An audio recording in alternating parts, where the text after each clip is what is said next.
would like to thank everyone for coming to our daughter's Myra's praise today.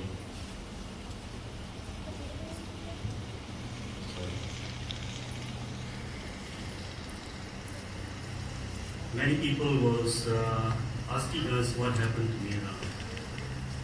It was too difficult to us to explain a couple of weeks ago.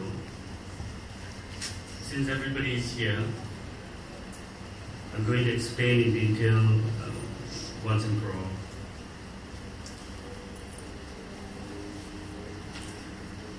Just when we are about to celebrate her birth and welcome her to our family, we're gathering now to say goodbye instead.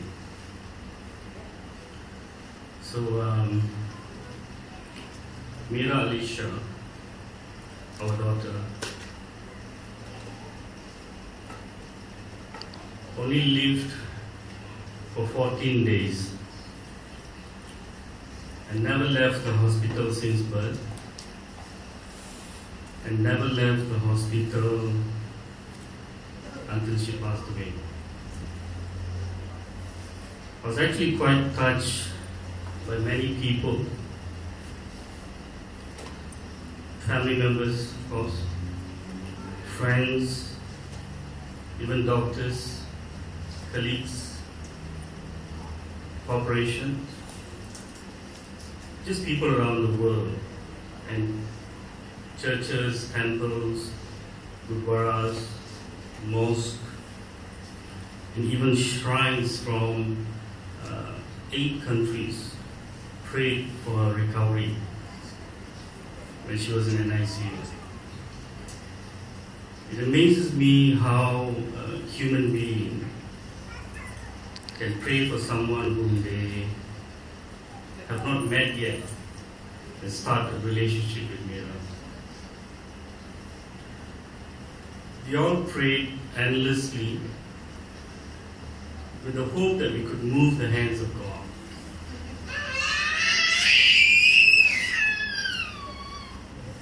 Just so God could change His plans for Myra. And in the end, God has proven that He is the Almighty One. And we had no choice but just surrender ourselves to Him. God had a different plan for Myra. We had to let her go, and she passed away peacefully in my arms. The death of a baby is the most painful thing that can happen to any family. It happened to us.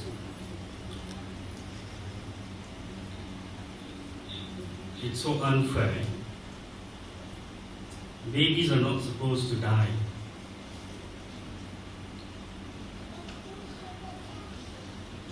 They are the beginning of life, not the end.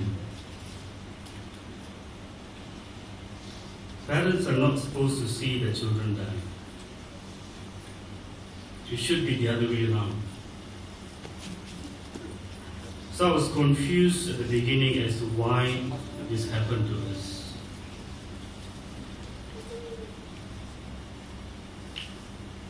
Myra is no ordinary baby. I'd like to share with you a little bit about my daughter Myra ALYSHA, who was born on the 25th of February at Sudan Hospital, and today she would be a month old since birth. I told my wife before Myra came into this world that this baby is going to be a special person. And true enough, she came out special. She was not normal like us.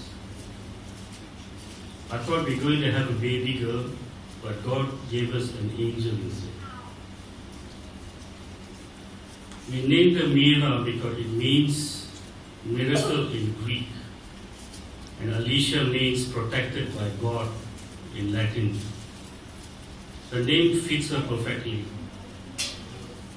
The Hindus believe that stillborn or babies who live short time, where parents never got the chance to get to know or unable to carry them, are babies that belong to God.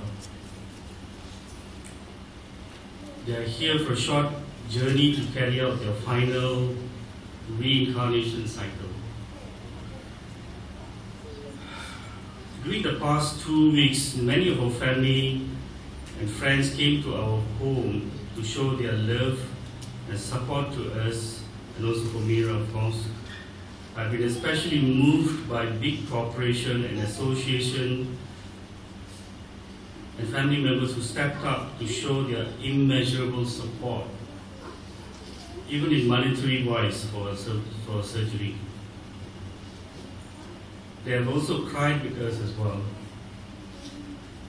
This event has actually made our family stronger and taught us that we should never take each other for granted, as life is too short to be angry at somebody.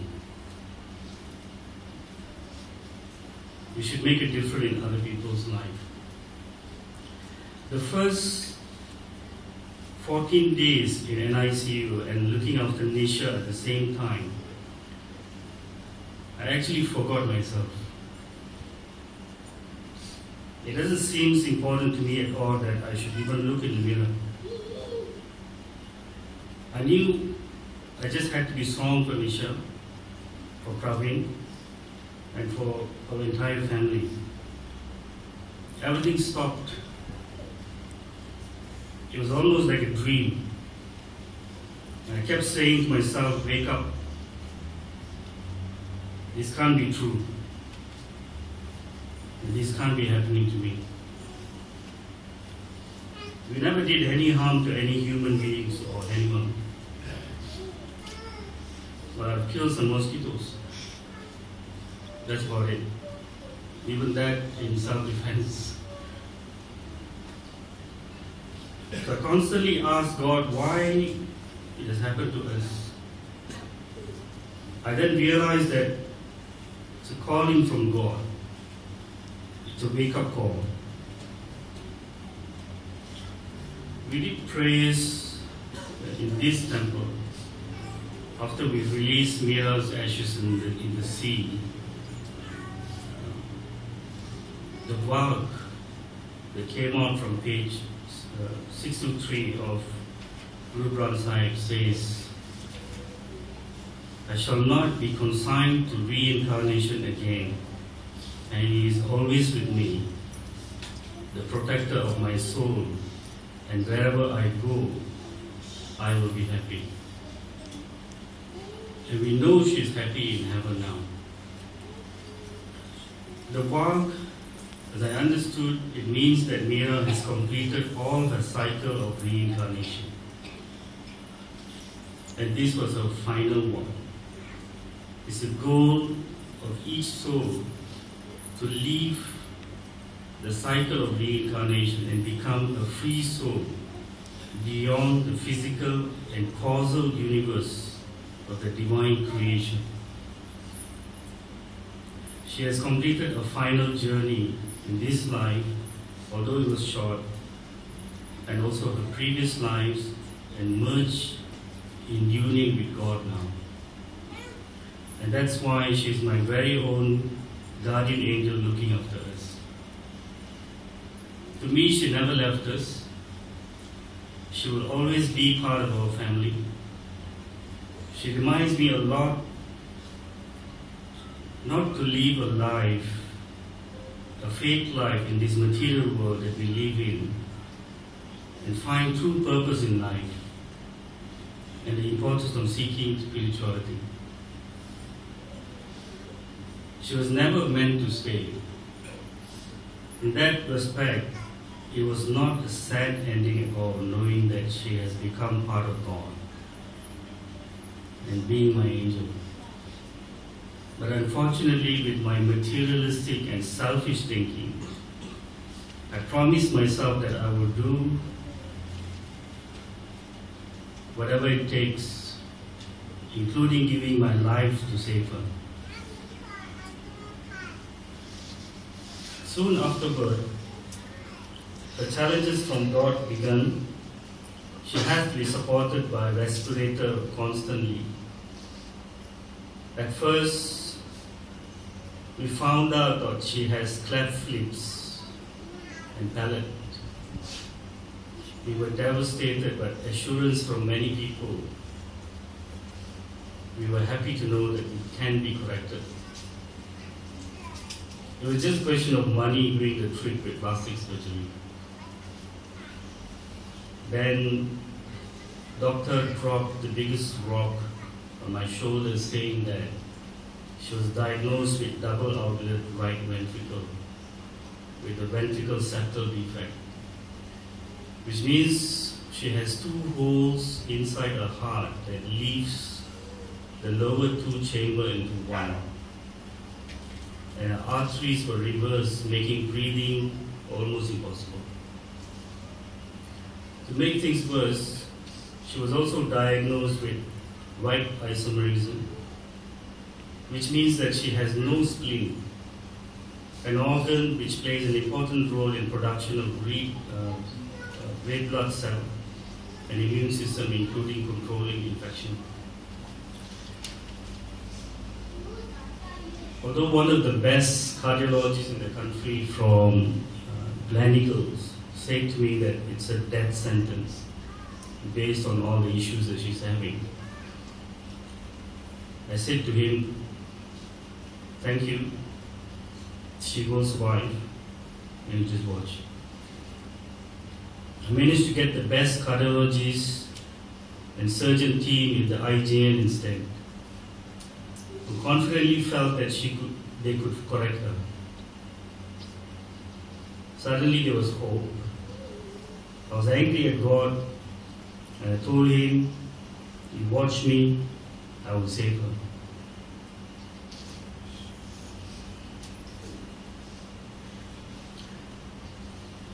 She then developed lung infection and subsequently picked up 2 of the nastiest meningitis bacteria.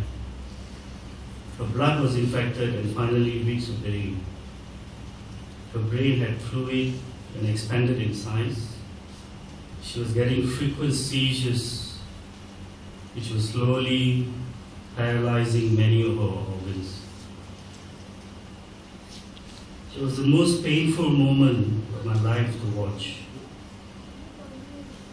Like as if God was asking me the question, what are you going to do next? What now? You said you can save her. It was at that moment that I realized that I was selfish to think that in this material world and technological advancement can actually save her from the final reincarnation journey. I was very wrong. All I had to do, my task as a father, is to actually save her from the spiritual perspective. I was the only one that could save her, and not the doctors from the extreme suffering. Save her in the sense that to release her to God. In our world, it means to unplug her from the support machine and let her go in peace. Finally, I understood that I am no greater than God Himself challenging His act, and that I have to surrender myself to Him and surrender my daughter to Him. So I did. I informed the hospital about my decision. No doubt it was very painful. All our family members and friends paid their first and last visit because nobody else was allowed to go into an ICU except for Nisha and myself. So it was a special arrangement for family members and friends to go in and see her.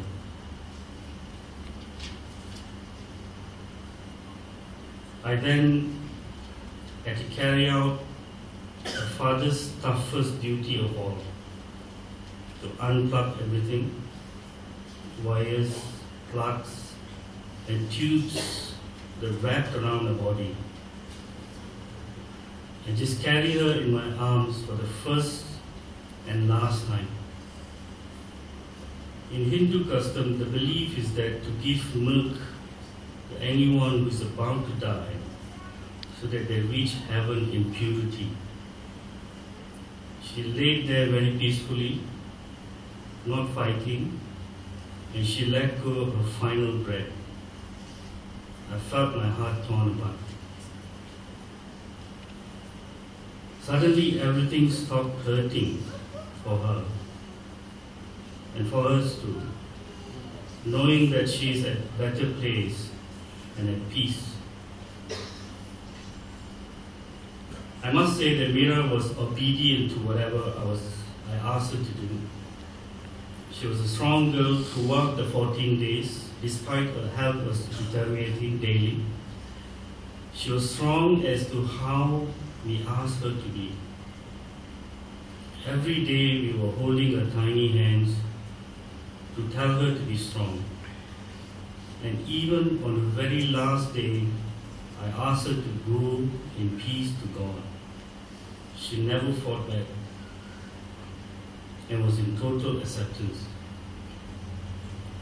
She lived in our physical world for 14 days and will live forever in our spiritual life till we meet her again in heaven. She has definitely changed me as a person and made a difference in many people's lives.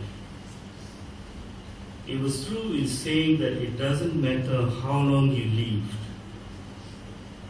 What matters are the values that you have given to humanity during your stay here on earth. And I guess she has done better than most of us in that respect, although she lived for only a very short time.